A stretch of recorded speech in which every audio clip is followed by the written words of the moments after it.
Hazbin Hotel needed more episodes. I think that's undeniable at this point. For the story that they're going for, they needed more time to flesh it out. They only had the 8 though, but the season still said F it and started sprinting, leaving their story to be held together by shoestring and vibes. Mind you, I love the vibes. Hazbin though has been an enjoyable but deeply flawed series. And for me, it comes down to moments. It feels like every episode besides 4 has felt like the show is prioritizing individual moments rather than the collective whole. So my left-brained ass can't stop seeing the cracks. So let's just dive into the episodes. Same deal as always. We'll start with the first, which is 5, and then move on to the next. It's a little funny. You could almost call me Dad.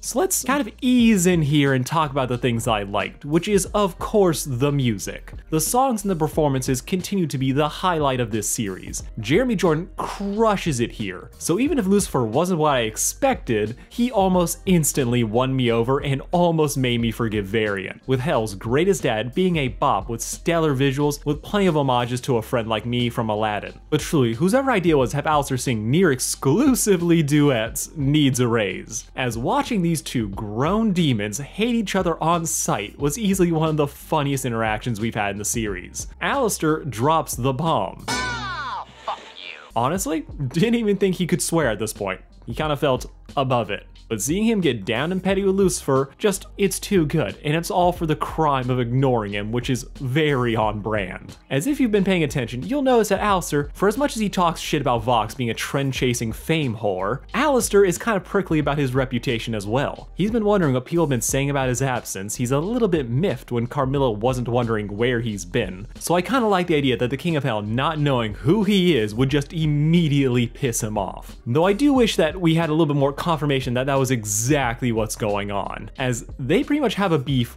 on sight. He sees Lucifer and his eye immediately starts twitching when he sees Lucy hugging Charlie, and things only escalate when Lucifer insults his home decor. Al just got pissed so quick, and I'm not entirely sure if this implies that they had something in the past happen, or if it really just came down to something as simple as he's ignoring me. As, to be honest, this happened so fast that for a second I thought, wait, is that Lilith in disguise? Like, I was just looking for any reason for why this started so quickly, as it definitely isn't Alistair being jealous that Charlie's real dad is back in her life. But the scene of him nearly killing Husk over apparently also being on someone's leash was crazy, and I'm betting money that it's Lilith. Alistair continues to be like the one consistent mystery this show has going for it. Even when we get more details about his backstory, we're always left with more questions than answers, which is something that I always like. Though the nightmare fuel is definitely helping. Also, while I'm in the neighborhood, Mimsy was fine to me. The voice acting by Sarah Stiles is immaculate and just being the right amount of annoying. Yes, her interrupting the song,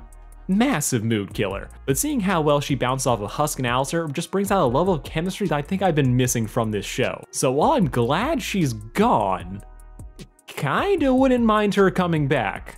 In small doses, of course. Overall, I mostly enjoyed this episode. I was following along, I was like, okay, I'm vibing with what they're doing. Then the last third happens, then I start to give a little side eye. And all that comes down to how the show is handling Charlie's daddy issues. It may be a bit more sadistic than I'd hoped, but he's doing it for me. Bro, are you high? Now, I actually like this take on Lucifer. Mostly because I know it will drive someone insane. But personally, I love how 3 out of the 4 rulers of hell are all just sweethearts, with Lucifer being the sweetest of the bunch. You can see where Charlie inherited her, well, everything from. Lucifer is pretty much Charlie plus depression. He's a dreamer who lived to see his dream become a nightmare, where the free will he gave to humanity just created sociopaths, not wonders. So now, he's trapped with all the freaks, and then to top all that off, his wife left him.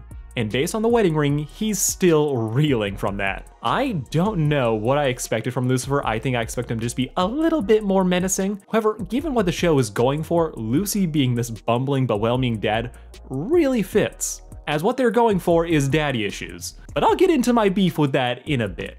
Lucifer on his own is a zany little short king, whose only remaining desire in the world is to be closer to his daughter. This makes it so clear why he feels threatened by Alistair, who is seemingly taking a paternal role in her life. So while it's very quick, it was worth it though to get this duet, as seeing Alistair be petty, always immaculate. I'm sure the biggest takeaway for Lucifer is gonna be all the feels people get when they watch him and Charlie reconcile, as the two finally talk, find common ground, with Lucifer supporting his daughter and letting her try where he failed. It's sweet. it's sincere, and I know a lot of people are gonna cry over this one. Personally though, I didn't care for it, with the biggest reason for that being that the show didn't earn it. Let me explain. See, something that's been bugging me about this show for a while has been the pacing. This show has a lot of what it wants to do, but only 8 episodes to do it. So to compromise, it doesn't.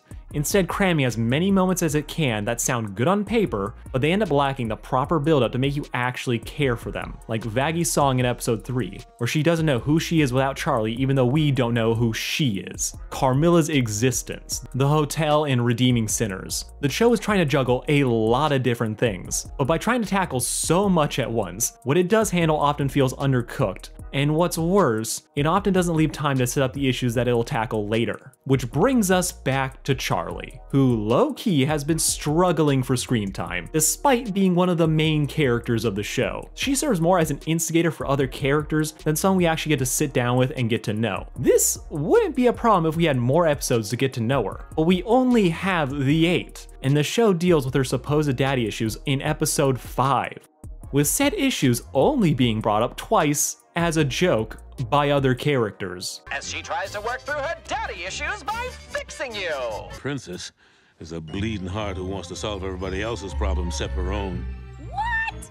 No, Daddy issues. Like, this is the most textbook example of a story telling us something rather than showing it. As on paper, Charlie wanting to solve everyone else's problems to avoid her own really works. I love that as a concept. The show, with all it has to juggle, it getting those reminders in where it can is kind of a miracle. But that doesn't take away from the fact that Charlie is never really given a chance to actualize any of those feelings. We never see her sweat over a relationship with her dad. She's a little nervous answering a call, but that could be anything. We don't see her avoid her problems by throwing herself into someone else's. In fact, the series does the opposite, where Charlie, being so nice and respectful, just constantly relinquishes control of situations. We see this when she puts Vaggie in charge of the trust exercises, where they are running low on time, but she says, "Oh no, it's okay, Vaggie, you can take care of this." And that happens again with Angel Dust, where after she shows up at his job, sees that Valentino has hit him, rather than ripping off Val's head right then and there, she leaves, and then later tells Huss to be the one to go after Angel when he has his breakdown, as she feels like she overstepped and won't get involved. She's not trying to solve everyone else's problems, she's relinquishing control and letting other people do it for her. Charlie is the paragon. She is kind, she is nice, but all of her interactions are missing that desperation, where you feel like the help she gives isn't coming from just pure altruism, that she's using other people as a distraction for what's going on in her own life. You could take out her supposed daddy issues, and it would honestly change nothing about the season, nor how you view Charlie. So for episode 5 to be this big moment for Charlie and her dad, while sweet, it's the narrative equivalent of empty calories. Just like how it was with episode 3. Charlie getting closure with her dad feels like it's happening way too early in the show. The emotions are there, but there's not enough setup or a sense of history to make this actually hit for me. The only real moment Charlie ever gets to herself is in the pilot. Mom, I think Dad was right about me. But that moment isn't in the show proper, and people still want to argue how much of the pilot is actually canon, so make of that what you will. What also makes Lucifer and Charlie's song feel underwhelming is that it feels like we have to have some leaps in logic to force an emotional moment or line. Like Charlie telling her dad, It may be a bit more sadistic than I'd hoped, but he's doing it for me. Okay, first off, Charlie knows Alistair doesn't believe in her. The whole reason he's at the hotel is to amuse himself. This place is a joke to him. He's told her as much. Does this mean that you think it's possible to rehabilitate a demon? Of course not! That's wacky nonsense! A misguided path to redemption, founded 5 days ago by Lucifer's delusional daughter, Charlotte Morningstar. We haven't seen Alistair do anything remotely meaningful to imply that he's taking the hotel more seriously and that he might believe in the mission and her. Second, Alistair isn't killing these guys to protect the hotel. The story makes it very clear that Al is murderizing these guys to cement his reputation as the radio demon, with Huss pointing out that his absence has led to his rep getting, well, he's not as relevant as he once was. We could give Charlie the benefit of the doubt by having her believe the best in Alistair, especially since he was playing nice earlier despite obviously being more interested in pissing off her dad than her. I could almost buy that, if not for one gaping hole. Reminder to all, not to mess with the radio demon. I will devour each and Yeah, he pretty much announces his motivation, and Charlie's name is nowhere near those lips. So as an audience, it's pretty clear that Alistair isn't doing this for her, making it weird that this, her big melodramatic push to make her dad feel bad, is being centered around Alistair. And even then, the episode isn't done, as it tries to then do a Tokyo Drift U-turn to add credibility to what Charlie just said, having Alistair tell Mimsy to fuck off, showing him pick the hotel over his old friend, saying that she can stay, but only if she's actually trying to be a better person. And there's no sinister subtext here to imply that he wants her away because of his own plans, making it feel like we're supposed to take this moment at face value, that Charlie is right. Alistair is part of the team, despite everything else telling us that he isn't. The man is doing his own thing. He threatened to murder Husk not 3 minutes ago, and we keep getting hints that he has some ulterior motive or scheme in the works. So Charlie believing that Alistair is doing this for her is kind of an insane reach, especially when they literally haven't had a single conversation since the premiere. Let that sink in. They haven't talked to each other once, so we don't have any cushion to even pretend to buy this. I personally think that this show is spectacular when it comes to crafting individual scenes, to have moments that pluck at our heartstrings and make us care about the characters. But if you try and look at how we got here, rarely does it feel like it ever fully adds up. The show is kind of banking on us filling in the blanks ourselves so that it doesn't ever have to slow down. We're just left to assume that Lucifer is such a flighty dork that in spite of desperately craving to have Charlie in his life, he never really reached out after what I think was his separation with Lilith, where Charlie most likely went to stay with her mom. But then he proceeded to never really try again even when Lilith disappeared 7 years ago, and she might have needed him the most. But no, he's just flighty, but he's trying. So Charlie, growing up to believe her father never wanted to see her, is just a whoopsie, and he believes in her now, so we shouldn't question it. Try to cut your dad some slack. He may not always get it right, but he's trying. That's more important than you think. Yeah, Lucifer, while I like the guy, he's the embodiment of this bumbling but good-intentioned dad fantasy we just keep seeing pop up in the Has-Been verse. It's part of why I'm not inclined to just give this cute moment a pass and move on, as there has been enough passes in either of these shows. The show wants to have these heartwarming father-daughter moments, but it wants none of the baggage of actually having to deal with them. That a dad can say he fucked up, but still cares, when him caring was never really in question. It's his behavior that needs to be adjusted, but then the story will struggle to follow through, so all we're left with is a moment of a dad being supportive of his daughter. Gets to the story, that's all that really matters. The moment is sweet, but between skimming the build-up, I really do think that the focus on moments is to the detriment of the whole, and I think that has been this show's biggest weakness. Which brings us to Exhibit B. What's the fuss? Why hide the fact that you're an angel just like us?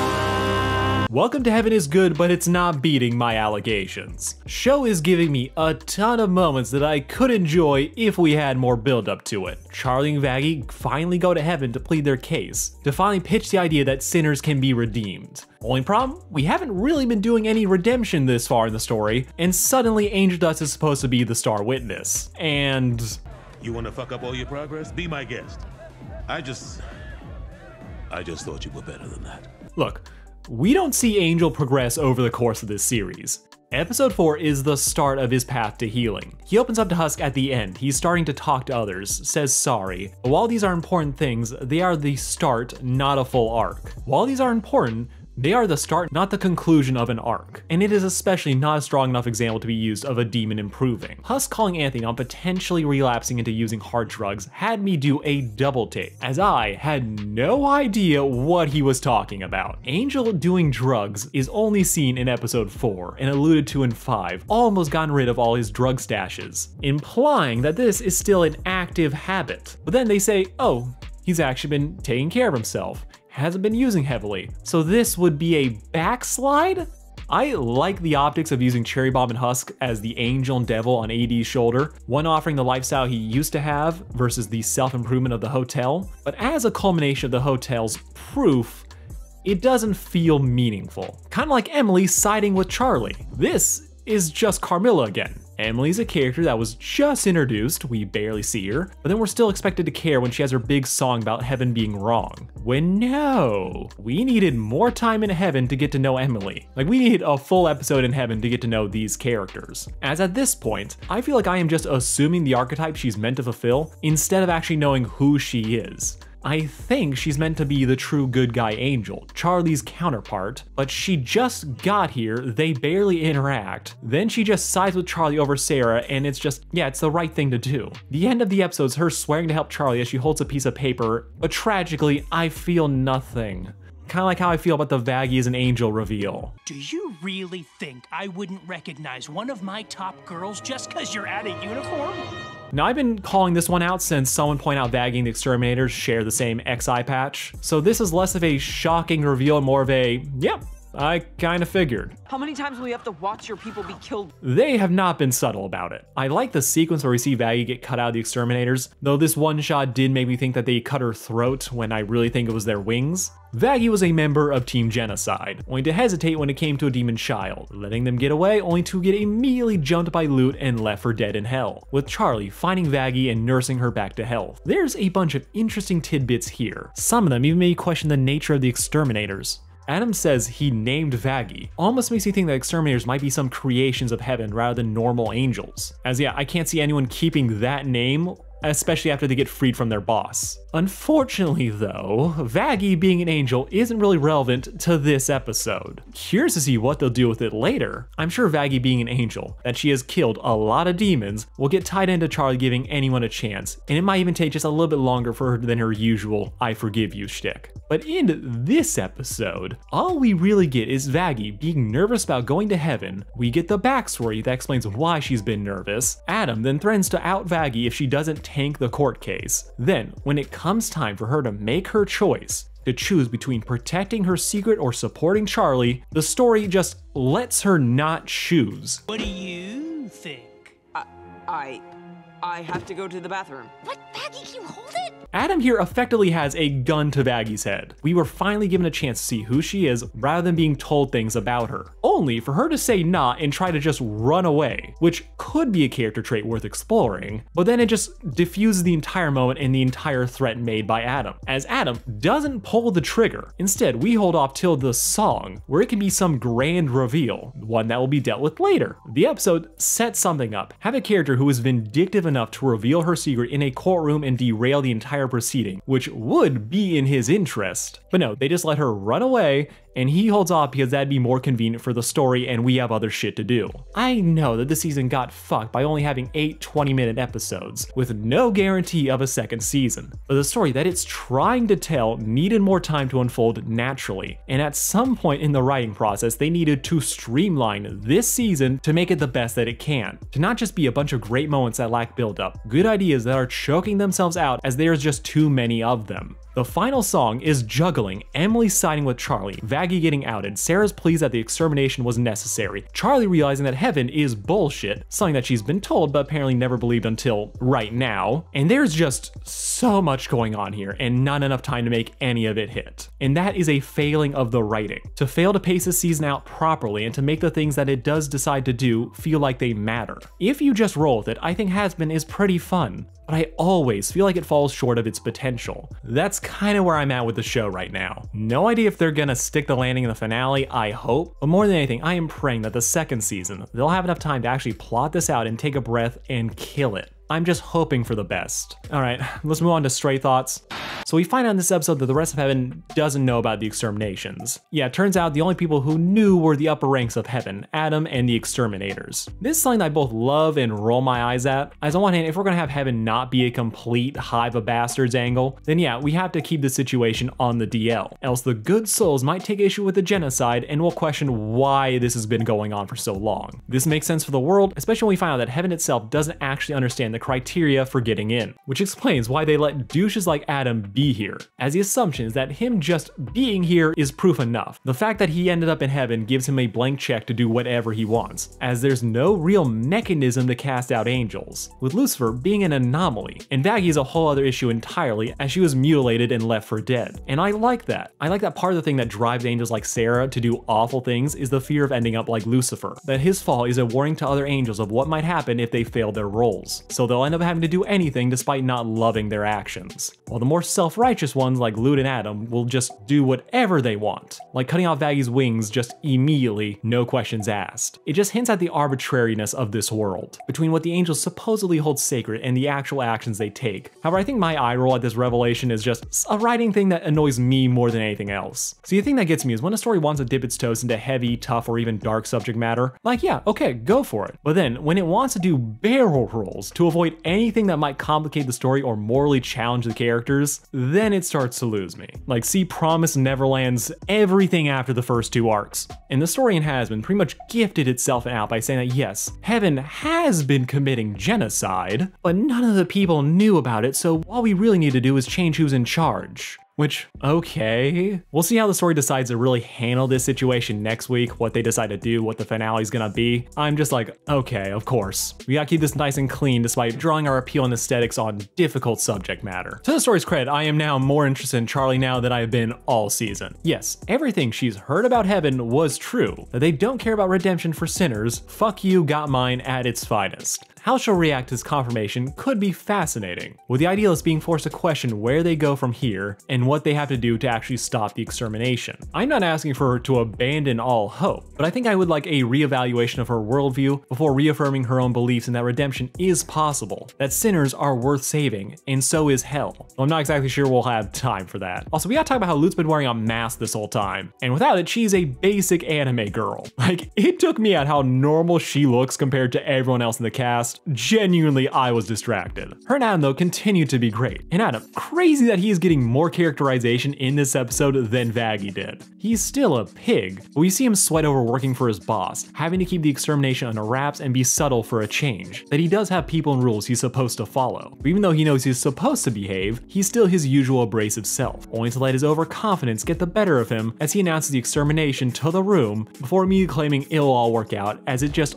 always has for him. But the real gem was that indecision where he has to think about, okay, how did I get into heaven? And you see him just get a little bit nervous, as for all of his bravado, he doesn't actually know, and you can tell that worries him. And it's crazy that we're getting this much out of Adam while Vaggie is getting scraps. But hey, at least we have Vaggie being mad that Emily is holding her girlfriend's hand, because why not?